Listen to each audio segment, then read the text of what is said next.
जब वह लोकल दोस्त सुसाइड पॉइंट की बात बता रहा था तभी अचानक हवा का एक ठंडा झोंका आया और झील के पानी में एक जोरदार हलचल हुई। चारों दोस्त जो कोटा से आए थे वो थोड़ा सहम गए।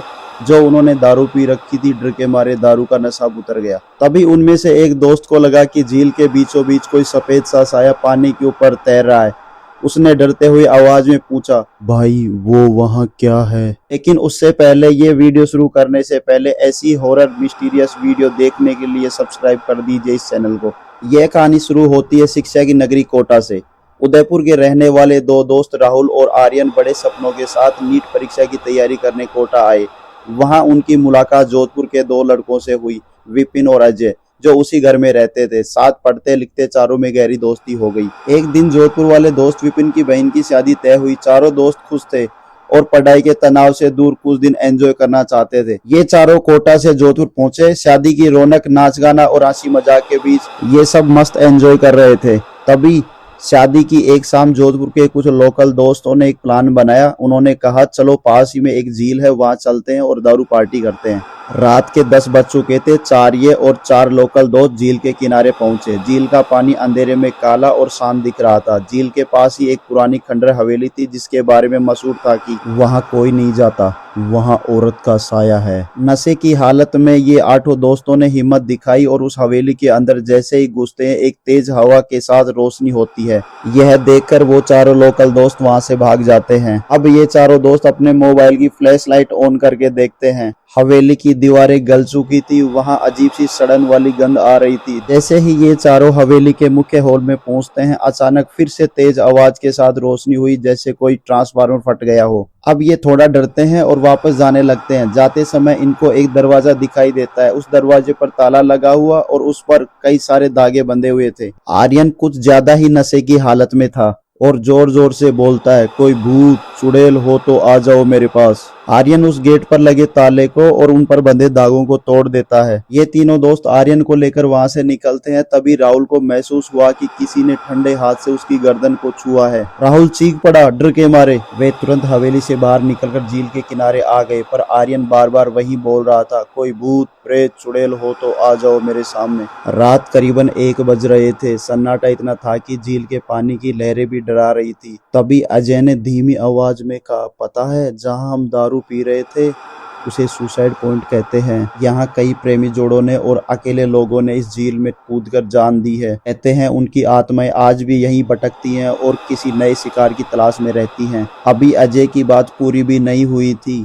अचानक आर्यन को लगा कि कोई झील के बीचों बीच खड़ा होकर उसे हाथ हिलाकर बुला रहा है। आर्यन सुध बुध खोकर धीरे धीरे पानी की तरफ बढ़ने लगा। दोस्तों ने उसे आवाज दी, उसे झकझोरा, तब जाकर वह होश में आया। अब ये चारों यहाँ से अपनी बाइक उठाकर भाग। जो आर्यन भूत प्रेतों को बुला रहा था अब वह बिल्कुल शांत था। राहुल के बोलने पर भी नहीं बोल रहा था। ये सब घर पहुंचते हैं, देखते हैं कि आर्यन की पीठ पर बड़े बड़े अंगुलियों के निशान थे। अगले दिन विपिन की बहन की शादी थी, पर इन चारों की हालत खराब थी, खास तौर पर आर्यन की। विपिन के घर में ढोल नगाड़े बज रहे थे, लेकिन आर्यन एक कोने में चुपचाप बैठा था। उसको बार बार ऐसा महसूस हो रहा था जैसे उसके कान में कोई बहुत धीरे से फुसफुसा रहा है। उसे वही झील के पानी की गंध आ रही थी। शाम को जब फेरे हो रहे थे तभी अचानक लाइट चली गई। जोधपुर में गर्मी के मौसम में लाइट जाना आम बात थी, लेकिन उस वक्त जो हुआ उसने सबको चौंका दिया। आंगन में लगे सजावटी फूलों के हार अपने आप टूटने लगे और आर्यन अचानक जोर जोर से हंसने लगा।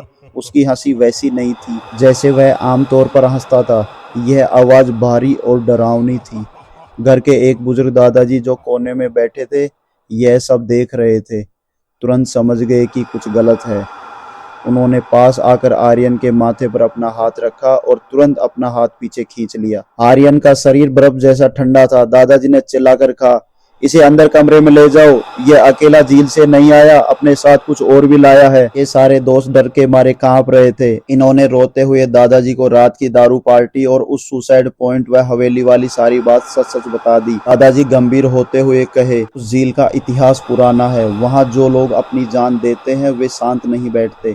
तुम लोगों ने वहां शोर मचाकर ताले व धागे तोड़कर उन्हें उकसाया है। सुबह होते ही आर्यन व राहुल उदास हालत में कोटा लौट आए। उन्हें लगा कि शहर बदलते ही खतरा टल जाएगा, लेकिन यह उनकी सबसे बड़ी गलतफहमी थी। कोटा आते ही आर्यन का व्यवहार पूरी तरह बदल गया। उसे अब उजाले से नफरत होने लगी। वह दिन भर कमरे के कोने में अंधेरे में बैठा रहता। रात को जब राहुल सो जाता उसे अजीब आवाजें सुनाई देती, जैसे कोई गीले फर्श पर घिसट घिसट कर चल रहा हो। एक रात राहुल की नींद खुली तो उसने देखा कि आर्यन सो नहीं रहा है, बल्कि दीवार की तरफ मुंह करके खड़ा है और अपने नाखूनों से दीवार खुरच रहा है। दीवार खुरचने की वजह से नाखूनों में से खून निकल रहा था और वह कुछ बुदबुदा रहा था। वो आ गई है, वो प्यासी है। आर्यन की हालत देखकर उसके माता पिता को राहुल ने कोटा बुला लिया। आर्यन के पिता कुछ ज्यादा ही तर्क वितर्क करने वाले व्यक्ति थे। वे भूत प्रेत और साये में बिल्कुल विश्वास नहीं रखते थे। उन्होंने साफ कहा, यह सब पढ़ाई का स्ट्रेस और परीक्षा का प्रेशर है, इसमें कोई बीमारी है, भूत नहीं। आर्यन के पिता कोटा में वहीं एक मनोचिकित्सक के पास ले गए। डॉक्टर ने इसे एग्जाम का स्ट्रेस बताया और दवाइयां शुरू कर दी। डॉक्टर ने कहा, इसे अकेला मत छोड़ना, क्योंकि इसे जो दवा दी है इसको ज्यादा नींद आएगी और सब ठीक हो जाएगा। लेकिन विज्ञान के पास उस सवाल का जवाब नहीं था कि आर्यन के कमरे में बिना किसी नल के खुले फर्श पर पानी कीचड़ के निशान मिलते थे। आर्यन व राहुल एक कमरे में सोए हुए थे, वह आर्यन के माता पिता दूसरे कमरे में। राहुल को रात करीबन 12 बजे अचानक कमरे के अंदर किसी के नंगे पैर चलने की आवाज आई।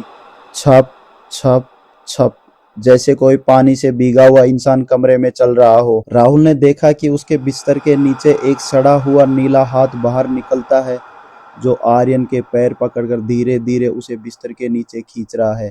आर्यन गहरी नींद में था, लेकिन उसका चेहरा नीला पड़ा जा रहा था। राहुल ने लाइट जलाई तो वहां कोई नहीं था, बस पूरे फर्श पर झील की काई बिखरी पड़ी थी। सुबह राहुल ने आर्यन के पापा को ये सारी बात बताई तो उन्होंने डांटते हुए कहा कि तुम एग्जाम से बचने के लिए ये सब बहाने बना रहे हो। रात होते ही कमरे में सन्नाटा छाने लगा। कमरे की खिड़कियां अपने आप खुलने और बंद होने लगी। आर्यन अब इंसान नहीं लग रहा था, वह दीवार पर चढ़कर छिपकली तरह चलने लगा। उसके मुंह से काले रंग का गाढ़ा द्रव बह रहा था। राहुल कोने में दुपक कर हनुमान चालीसा पढ़ने लगा। तभी कमरे के कोने से एक औरत के खिलखिलाकर हंसने की आवाज आई। उसने आर्यन के कान में फुसफुसाया, समय हो गया, हवेली का ताला तुमने ही तोड़ा था। आर्यन अचानक शांत हुआ और खिड़की की तरफ बढ़ा, लेकिन राहुल ने पकड़ लिया। राहुल ने डर के साये में पूरी रात निकाली। दिन में सब कुछ ठीक था, जैसे ही रात हुई कमरे के अंदर का तापमान इतना गिर गया कि दीवार पर भी जमी बर्फ भी काली पड़ गई। आर्यन अचानक उठा और अलमारी के ऊपर जाकर बैठ गया। उसकी आवाज अब उसकी अपनी नहीं थी, उसमें सैकड़ों चीखें मिली हुई थी। उसने अपने दोनों हाथ हवा में उठाए और कमरे का भारी पंखा अपने आप तेज चलने लगा। आर्यन ने अपनी ही शर्ट फाड़कर फंदा बनाया। राहुल ने उसे बचाने के लिए आगे बढ़ा, लेकिन कमरे के फर्श पर अचानक घुटनों तक झील का गंदा पानी भर गया। उस पानी में से कई हाथ निकले, जिन्होंने राहुल को जकड़ लिया। राहुल हिल भी नहीं पा रहा था। आर्यन ने फंदा अपने गले में डाला और उसकी तरफ देखकर आखिरी बार मुस्कुराया। उसकी आंखों में खून के आंसू बह रहे थे। जैसे ही उसने छलांग लगाई, पंखा ऊपर से उखड़ा नहीं, बल्कि छत के अंदर से एक काला साया निकला और आर्यन के शरीर को ऊपर की तरफ खींच लिया। ये देखकर राहुल वहीं बेहोश हो गया। अगली सुबह जब कमरा खुला तो अंदर एक बूंद पानी नहीं था। आर्यन अब पंखे से लटका हुआ था, लेकिन सबसे डरावनी बात यह थी कि उसके पैर जमीन से 2 इंच ऊपर थे और उसके पैरों के नीचे फर्श पर ताजा गीले पैरों के निशान थे, जो खिड़की से आकर पंखे तक रुके हुए थे। पोस्टमार्टम में पता चला कि आर्यन के पेट और फेफड़ों में बहुत ज्यादा पानी भरा हुआ था। वह पानी झील का था, पर पानी आया कहां से उस बंद कमरे में? आर्यन बिना डूबे डूब कर मर गया। यह सब देखकर राहुल इतना डर गया कि उसे हॉस्पिटल में एडमिट करवाया गया। यह पैरानॉर्मल इंसिडेंट 2012 में राहुल के साथ हुआ, जो राहुल ने हमें शेयर किया है।